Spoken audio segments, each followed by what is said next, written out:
G20 is the biggest economic summit in the world, and India's G20 presidency is an historic opportunity for the country to play a leading role in shaping the global economy.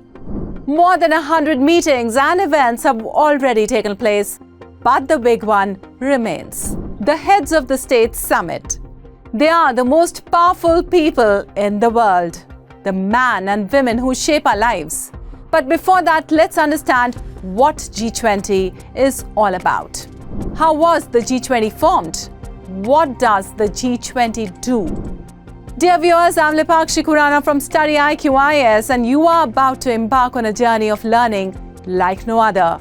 So sit back, grab a pen and paper, and get ready to be inspired.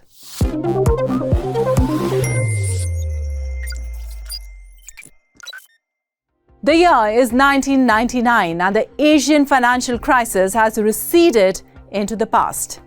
However, its impact remains ingrained in memory.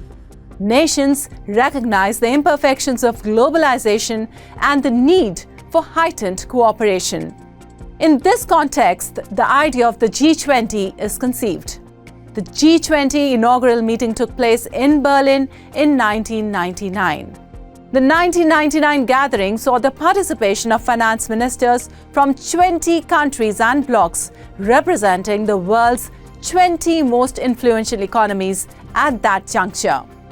Among them are 19 countries: Argentina, Australia, Brazil, Canada, China, France, Germany, India, Indonesia, Italy, Japan, South Korea, Mexico, Russia, Saudi Arabia, South Africa, Turkey, UK and US, and one bloc of the European Union. In terms of arithmetic influence, the G20 holds substantial clout, encompassing 85% of global GDP, 75% of worldwide trade, 60% of the Earth's land area, and 2/3 of its population. The G20 differs from other alliances such as the UN or NATO. It operates informally, lacking a permanent headquarter or staff. Instead, the presidency rotates among its members. Each member assumes the presidency for a year, during which they take charge of various responsibilities, from setting the agenda and managing the website to selecting the theme and hosting the summits. Last year it was Indonesia's turn. This year belongs to India. And next year it will be Brazil's chance, a sequence of 3 developing countries in succession. India's presidency commenced in December 2022 and will conclude on November 30th this year. The theme of India's presidency is Vasudhaiv Kutumbakam, which translates to One Earth, One Family, One Future.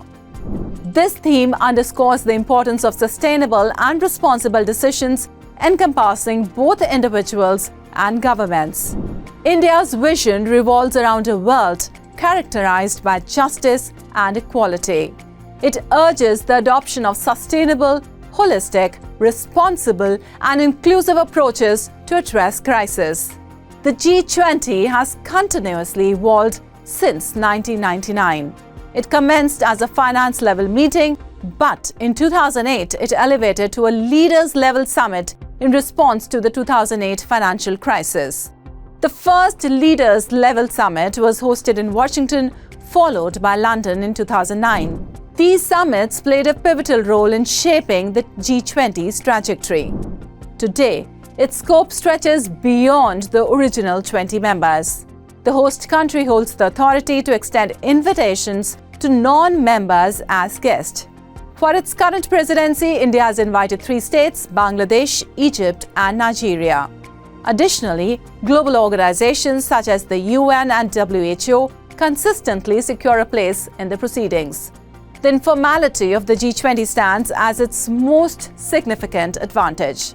There are no rules or votes like the UN, no treaty obligations like NATO. Unfortunately, that's also its biggest drawback as well. Disagreements within the G20 can render it ineffective. So given its lack of a permanent secretariat or staff, how does the G20 compensate for this? Instead, the G20 presidency rotates annually among the members and is selected from a different regional grouping of countries. The 19 member countries are therefore divided into 5 groups comprising a maximum of 4 countries each. Most of the groups are formed on a regional basis, that is, countries from the same region are usually put in the same group. Only Group 1 countries, Australia, Canada, Saudi Arabia and the United States, and Group 2 countries, India, Russia, South Africa and Turkey, do not follow this pattern. Group 3 includes Argentina, Brazil and Mexico. Group 4 includes France, Germany, Italy and the United Kingdom. And Group 5 includes China, Indonesia, Japan and the Republic of Korea. The EU, the 20th member, is not a member of any of these regional groups. So friends, each year another country from a different group assumes the G20 presidency. Though the countries in the group are each equally entitled to take on the presidency when it is their group's turn. India from Group 2 holds the current presidency of the G20 from 1st December 2022 to 30th November 2023. The G20 presidency is responsible for bringing together the G20 agenda in consultation with other members and in response to developments in the global economy. To ensure continuity, the presidency is supported by a troika made up of the current, immediate past and next host countries. During India's presidency, the members of the G20 troika are Indonesia, India and Brazil. Over the years, macroeconomic matters have expanded to encompass diverse issues such as trade, climate change, sustainable development, health, agriculture, energy, and anti-corruption. So friends, how does this comprehensive agenda work out? To comprehend it better, we first need to take a look at the structure of G20. So first is Sherpa track. It is headed by Sherpa, who is the representative of the leader. For India, this role is filled by Shri Amitabh Kant. So let's discuss the Sherpa track working groups. Agriculture Working Group. The G20 Agriculture Deputies Group was created during the French presidency in 2011 to deal with volatility in global food prices. It has since become an important forum to enhance cooperation among the G20 members on agriculture-related issues critical for achieving UN 2030 agenda, especially the goal of zero hunger. Well, the working group facilitates information exchange and cooperation on a range of global issues.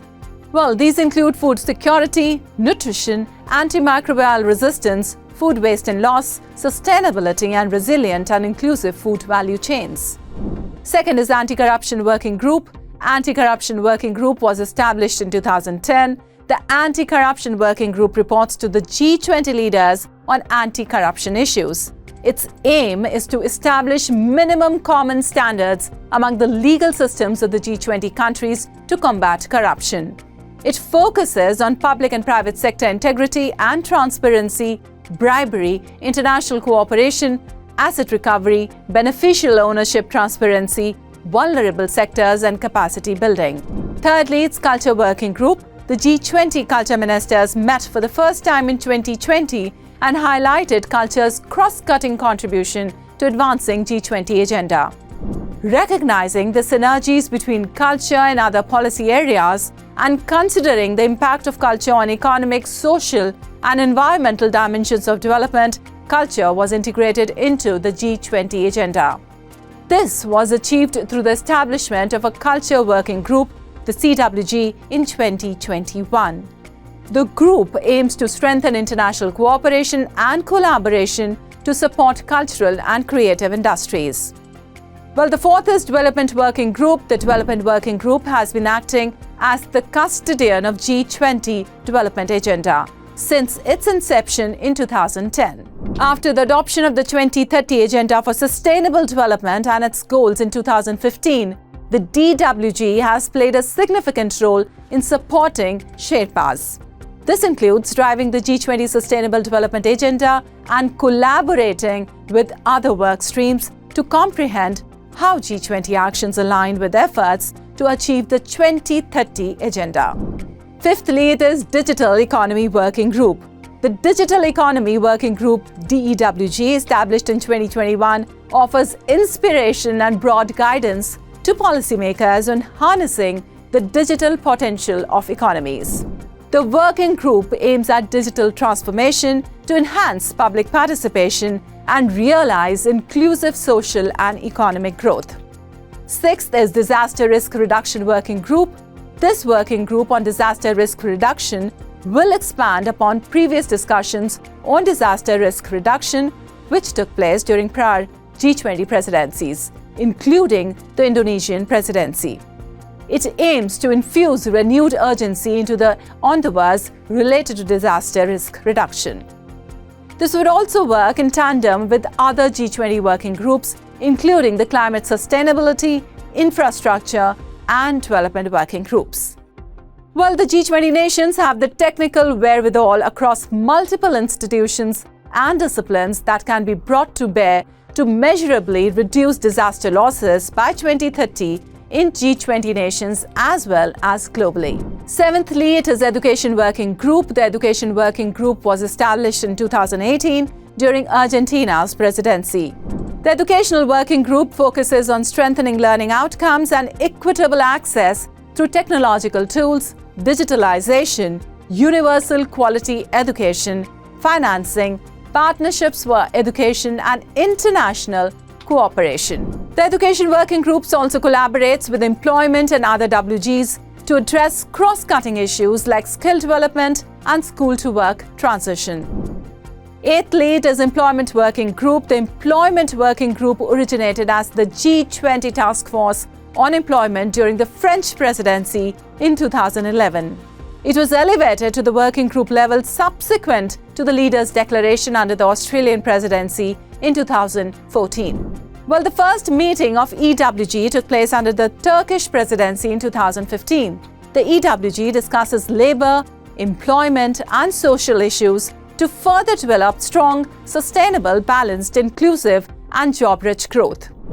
Ninthly, it is Energy Transitions Working Group. Energy has been discussed in the G20 as a critical element for sustainable global economy since 2009. A dedicated Energy Sustainability Working Group was established in 2013 to discuss energy-related issues. In 2017, energy was discussed as part of the Climate Sustainability Working Group.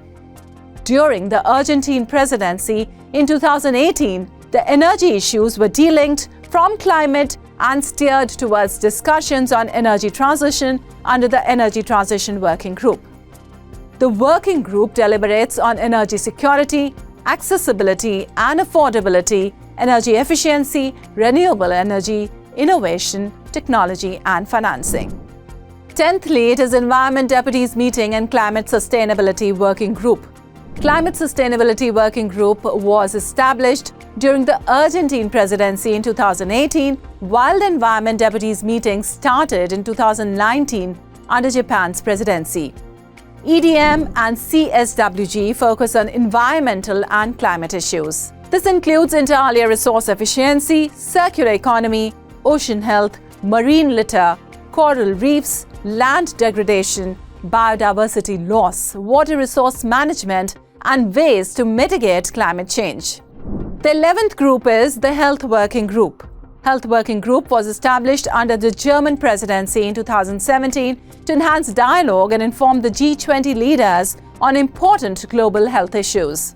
The group's objective is to establish societies with sustainable well-being dedicated to attaining fair health outcomes for current and future generations. Well, discussions within the group cover topics such as health system preparedness for emergencies, the One Health approach, digital health, universal health coverage, compliance with international health regulations, and sustainable financing. The 12th group is the Tourism Working Group. Established in 2020, the Tourism Working Group has convened member countries and stakeholders to deliberate on the enhancement of both local and global tourism, notably the COVID-19 pandemic. Through these discussions, the TWG guides strategies for sustainable tourism development. Given the sector's key role in the global economy and its progress towards achieving Agenda 2030, making tourism more sustainable and boosting its resilience has been the working group's primary focus in recent times. Trade and Investment Working Group is the 13th group. Trade and Investment Working Group was established in 2016. Its primary focus encompasses enhancing the G20 trade and investment framework, fostering global trade expansion, endorsing the multilateral trade structure, facilitating collaborative global investment policies. These efforts aim to reinforce international economic cooperation and growth. So what are finance track working groups and what issues do they cover? Friends, the G20's working groups cover a range of critical topics. The Framework Working Group addresses global macroeconomic issues, risk monitoring, and policy coordination for balanced and inclusive growth. It is co-chaired by India and the UK. The International Financial Architecture Working Group handles international financial architecture concerns, development finance, debt management, capital flows, and more. Co-chaired by the Republic of Korea and France. The Infrastructure Working Group focuses on infrastructure investments, asset class development, quality investment, and innovative financing. Co-chaired by Australia and Brazil. The Sustainable Finance Working Group discusses sustainable finance priorities and actions, which is co-chaired by US and China. The Global Partnership for Financial Inclusion advances global financial inclusion, covering technology, remittance flows, literacy, and more. It is co-chaired by Italy and Russia. Next is the Joint Finance and Health Task Force, which was established in 2021, enhances global cooperation on pandemic preparedness and response. Next, international taxation matters are discussed directly by G20 finance and central bank deputies, coordinated through the OECD's inclusive framework. Financial sector issues are discussed directly by G20 finance and central bank deputies, facilitated by the Financial Stability Board. Discussion areas encompass enhancing global financial system, resilience, oversight, risk management, cross-border payments, climate-related financial risk, crypto-asset risks, and more. Well, friends, what are engagement groups at G20? Engagement groups are non-governmental groups that are officially recognized by the G20. They provide a platform for civil society, academia, and other non-governmental organizations to participate in the G20 process and to provide input on G20 priorities. Well, let's talk about Business 20, which was officially launched in 2010. It is the G20 Dialogue Forum for the global business community. It delivers concrete actionable policy recommendations on priorities established by each rotating presidency to spur economic growth and development. It works through task forces and action councils entrusted with developing consensus-based policy proposals to the G20 and to international organizations and institutions. Civil 20 Engagement Group was launched as an official G20 engagement group in 2013 through civil society engagement among the G20 member countries had started in 2010. C20 provides a platform for civil society organizations around the world to bring forth a non-government and non-business voice to G20. It provides space through which global CSOs can contribute in a structured and sustained manner to the G20. Now, let's talk about the Labour 20 Summit, which took place first formally during the French presidency in 2011. L20 convenes trade union leaders from G20 countries and provides analysis and policy recommendations aimed at addressing labor-related issues. Next is Parliament 20 Engagement Group, which started during Canada's presidency in 2010, is led by speakers from parliaments of G20 countries. Well, since parliamentarians play an important role in guiding respective governments, P20 meetings aim to bring a parliamentary dimension to global governance, raise awareness, build political support for international commitments, and ensure that these are effectively translated into national realities. Science 20 Engagement Group comprises national science academies of the G20. Well, Science 20 Engagement Group comprises the national science academies of the G20 countries, which was initiated during Germany's presidency in 2017. It presents policymakers with consensus-based science-driven recommendations, formulated through task forces comprising international experts. Well, next is SAI 20, the Supreme Audit Institutions 20, is an engagement group introduced by the Indonesian Presidency in 2022. It is a forum to discuss the important role played by SAIs globally in ensuring transparency and accountability and in promoting cooperation among the G20 members. Next is Startup 20. It acts as a catalyst for economic growth and development. They offer platforms and tools to foster collaboration and spur innovation across borders and facilitate economies in achieving the SDG targets. The proposed Startup 20 engagement group aims to recommend actions to the G20 leaders to address growth challenges and other constraints. Next is Think 20. It is an official G20 engagement group, was initiated during the Mexican presidency in 2012. It serves as an idea bank for the G20 by bringing together think tanks and high-level experts to discuss relevant international socio-economic issues.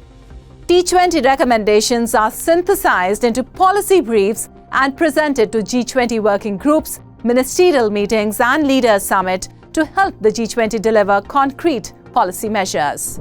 Next is Urban 20, which was established in December 2017 during the Argentine presidency at the One Planet Summit in Paris. This is a formal engagement group for city leaders to jointly discuss urbanization issues, SDG goals and the impact of climate change on the cities. Next is Women 20. Women 20 is an engagement group which was launched in 2015 during the Turkish presidency. Well, the primary purpose of W20 is to implement the 25x25 commitment adopted at the Brisbane Summit in 2014, aimed at reducing the gender gap in labour force participation by 25% by the year 2025. W20 focuses on gender-inclusive economic growth, and the following three pillars form the core areas of its advocacy: labour inclusion, financial inclusion, and digital inclusion. Next is Youth 20. Youth 20, with its first Y20 conference held in 2010, provides a platform that allows youth to express their vision and ideas on the G20 priorities and comes up with a series of recommendations which are submitted to the G20 leaders. Well, we hope you found this episode as captivating as we did in creating it for you. Until next time, stay curious and stay informed. Don't forget to like, subscribe, and follow. See you soon.